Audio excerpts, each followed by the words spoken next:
Gipaubsan ni Cebu City o Cebu Governor Hilario David III ang pondo sa rehabilitasyon dinhi sa Subo gikan sa 26 billion pesos ngadto na sa 10 billion pesos.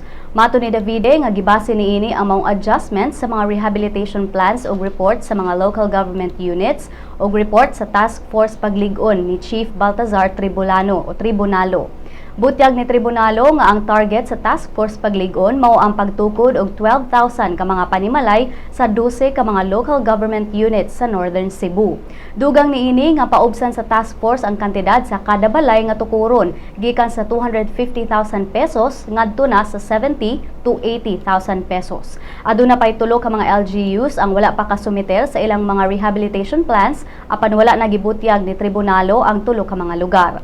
Sigon sab niya nga hatagan sad og prioridad ang mga dili kaayo dako og income nga mga pamilya, lakip na mga senior citizens, mga byuda og byudo, mga persons with disabilities ug kadtong mga pamilya nga nahimutang sa no-build zones. Nagkanayon si Davide nga ang dako ra ang naunang proposal nga 26.8 billion pesos. Labi na nga nagsing-abot ang mga hinabang gikan sa nasod ug sa gawas sa nasod.